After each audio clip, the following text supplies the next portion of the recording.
All right, this is Lance Hinrichsen. He is the president of IDA. He's also the general manager of Tilly's, and we'll talk about his circuitous route to Australia in just a moment. And we'll take this in 3, 2, 1. Welcome back to Insight on Business. Grateful you're listening to us from wherever on the planet you might call home.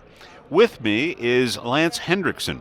Lance is the general manager of a company called Tilly's. We'll get into that in just a minute.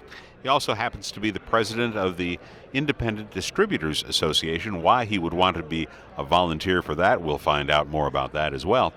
But we want to start this by talking about his family's circuitous route to get from Denmark to Australia. Lance, welcome to the Business News Hour. Good to have you here. Thank you. Thank you for having me. So right away, we can tell you ain't from around here. So No. Don't speak the same as you do. Right? So tell us about this. Hinrichsen, when we were talking off mic, I happen to know that the EN on the end of a son means Danish. Correct. And so somewhere along the line, tell us that story for what you know. Yes. Grandfather left Denmark early 1900s. Moved directly to South Africa. What did he do in South Africa? What did he do? Or yeah. What did he do? I don't know. Yeah. He was old. Yeah. Unfortunately, he passed away when I was quite young. Okay. So didn't know much about him. Right. And then where did your family go? Well, we pretty much had a fairly settled family in South Africa. My dad was the youngest son of 8 kids, so quite a big family. Right. And because of the age range, most of my cousins are the same age as my parents. Right. So we basically, at one point, there weren't any other Hinrichsens in South Africa except for ours. So it was an interesting journey there, and I lived there for 34 years. And made your way to New Zealand? Yeah, I was with Toyota in South Africa. Felt like I got in a bit of a rut in life. So I went home one day and I said to my wife, how about we move? And she said, where are we going to go, Cape Town? I said, no, how about Brisbane in Australia? Oh, okay, right, there you go. Of course, that was the obvious. So we went through the process of doing the immigration stuff, and I ride a push bike on a weekend to keep fit. And I rode with one of my mates one Sunday, and he said, oh, we're moving to New Zealand. So I thought, oh, well, can we stay with you for 3 weeks? He says, yeah, sure. So I went home and I said to my wife, we're not going to Brisbane anymore. We're now going to New Zealand, Christchurch to be specific. So at that point, she's a wonderfully supportive lady. Yes. She had to be. We literally sold up everything we had. Packed 4 bags because I had 2 kids that were fairly young still at that time, 13 and 7. Literally got on a plane, didn't even have a visa. We had a visitor's permit for New Zealand. So my first 3 weeks while staying at my mate Mark's place was bussing it into town to find a job, because that allowed me to get a visa, right, which then I could put my kids into school. So it was a big risk. Lance, but, yeah. Well, then when did you go to Australia? Well, I worked for an OEM in New Zealand for a number of years. Yeah. I made some good contacts, got my master's degree while I was there, and decided, well, let's see what the opportunities look like. And sadly to say, love New Zealand, but we lived in Christchurch. We experienced the earthquake. Yes. And my wife just said to me, I'm kind of tired of the shaking and I need some sunshine. So got a job on the Gold Coast in Australia, running a building company of all things. But then decided, the earth-moving game is what I actually enjoyed. I liked the environment. So I just phoned up Andrew Tilley one day and said, you wouldn't be happy to looking for anybody for work? He said, actually we are. We just lost our GM. Took a drive up the road, said good day, took a couple more drives up, and there we go. That's where I am now. Wow, and now you're at Tilly's in Australia. That is quite a story. It's a fun story. It is a fun story. Because once you're trying to figure out your accent, this now starts to play into it. A little South African, a little, Yeah, confuse a lot of people. I can imagine so. Our guest, by the way, ladies and gentlemen, is Lance Hinrichsen. He is with Tilly's. Tell us what is Tilly's. Tilly's is a family-owned Andrew Tilley company. Been around, we'll celebrate 40 years next year in its current form. Started off years ago as a wrecking yard, essentially, when that was still a viable thing to do. And that means disassembling? Yeah. So essentially buying Caterpillar machines, breaking them down, Right. selling the bits. Bought a parts company that had unfortunately gone belly up, and decided to get into the aftermarket part game, and it's been a success ever since. It makes up 70% of our revenue now, whereas the wrecking side is maybe 5% of our revenue, so it's really a small part of the business. Still exists, still happening, but relatively small, and then we do whole machines as well. And what you're doing on the other side, outside of the wrecking or the disassembling side, is a bit cleaner work too. It is, and like I said, it just cost effectiveness of Yes. aftermarket has just become really good. The quality of the product is not what it used to be. It's really good, and that old generation that said, "Oh, I'll rather have a second-hand Cat genuine," is fading away.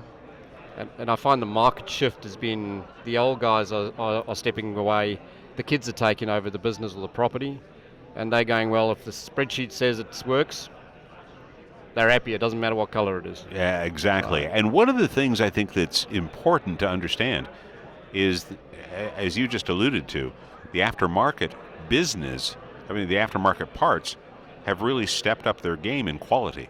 100%. I mean, obviously you got to know the brands, you got to understand where they come from and who's producing them. But if you do your homework, we put our name to whatever we do. So you need to trust what you're actually doing. And I'm quite comfortable with everything that's on our shelves. Have your failure rates sometimes, but then again, so do the OEMs. Sure. They just don't acknowledge it as much. Our guest is Lance Hinrichsen, ladies and gentlemen, from Tilly's. You have a side job as well, which is taking up some of your time. You're the current president and a returning president, if I understand it correctly, Correct, from the election the other day. Luckily for me. Yeah, right. See that train coming? He's going to take that. Go ahead. The Independent Distributors Association, IDA. Why? I think it's just the passion for the industry. I think that's what drives it. When I entered the industry in the aftermarket space, I came out to an IDA, didn't know anybody, and it was a great opportunity for me to go in a very intimate surrounding rather than the big shows like Barmer and that sort of thing, and get to know the group, get to know what they do, what makes it tick, and form alliances with people, which is great for business. Like I said earlier, the thing with aftermarket is you've got to know where things come from. There's a lot of research that goes into that. The easy way, really, IDA. There's experts in the room everywhere you look. Go to them, ask them the question, don't try and reinvent the wheel. And that's been the big benefit for me. And then obviously, you have this love affair with IDA. It can drive you nuts sometimes. Yeah. But the benefits you get out of it outweigh that by far. Yeah, it is when you're in these kinds of associations that are very close knit and familial. Correct. We know each other. We sometimes even vacation with each other because we enjoy the company of each other, even though sometimes we're in competition. 100%. It's a strange dynamic. It is. Yeah. You'll go to have a beer at the pub with the guy that you're competing on with price every other day of the week. But that's the beauty about it, is we all at the end of the day understand that this is something we do. It's what we enjoy, and that we do have in common, regardless of the product, regardless of the competition. Lance, what do you think is going to be the future of associations like the National Tractor Parts Dealer Association and the Independent Distributors Association? Where do you think things go into the future? I think in my short experience, being on the board since 2017, What shifted is it needed a fresh look. That's essentially my view. It needed somebody to challenge the norm, challenge the boundaries at times, with respect, of course. But things have changed. I mean, I just walked around a bit this morning, and everybody's highlighting to me, we've just gone online. Things are changing. Um, People are talking about little different conversations where it's not just about the part, it's how to get it to the customer. How's the customer changed? How's the market changed? Being attuned to what's going on in the marketplace, the customer, the final destination of these things is so important. 100%. I mean, we always talk about the owner paying your paycheck. It's the customer that pays your paycheck. Right. And that's an old thing. That's not changed. It's more the avenue to the customer that's shifting, the type of customer that's shifting, how that person does their business is shifting. So, again, associations like this, that is the future. Staying ahead of that game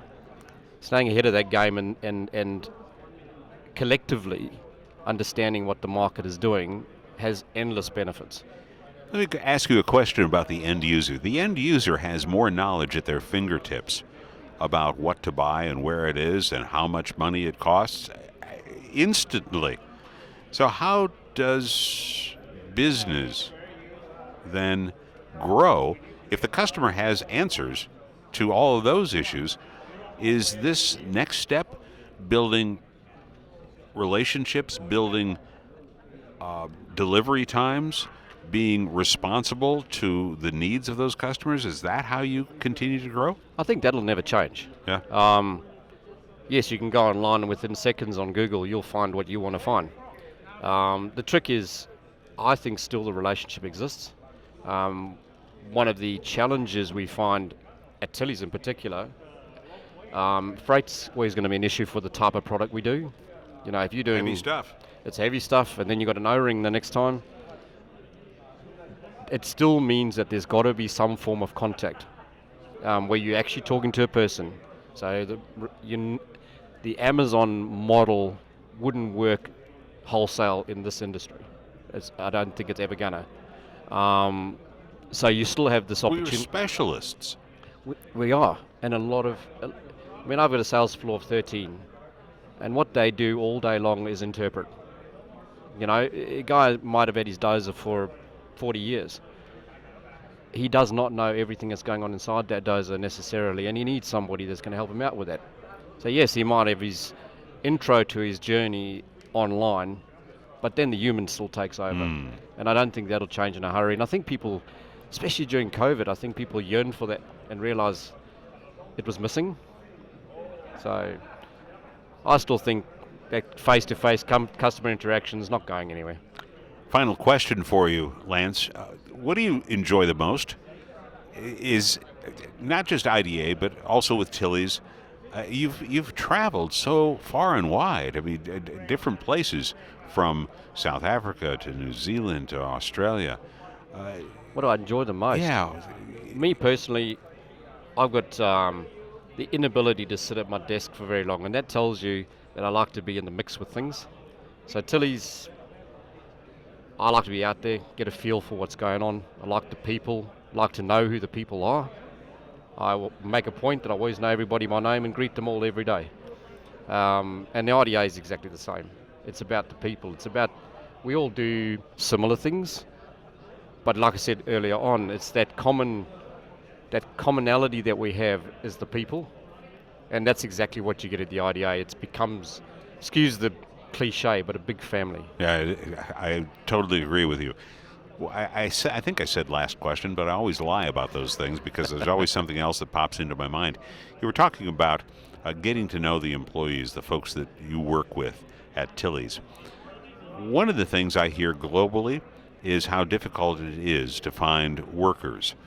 Are you folks finding the same issue? 100%. Yeah. I was just saying to somebody earlier, the irony I find in the whole thing is there's two common things I hear. Damn, we cannot find any employees, and secondly, there's a housing crisis. So the one thing is telling me there's nobody out there to work, but then the other thing is telling me there's all these people that don't have a house to live in. They don't add up. So it's interesting if somebody finds the answer So to that one. stretch that one out for me a little bit. One of the things that we do in our business news broadcast here is we talk about a wide range of issues that are out there. And many times what we find is that a town or a city or a county or a state has a lack of affordable housing, which keeps them from recruiting individuals to come to that particular location so that they can be gainfully employed. Is that kind of what you're saying?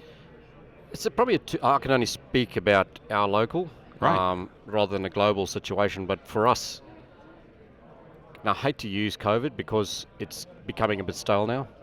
But what it did was we have got a certain demographic that got used to the idea of not working for the money they got.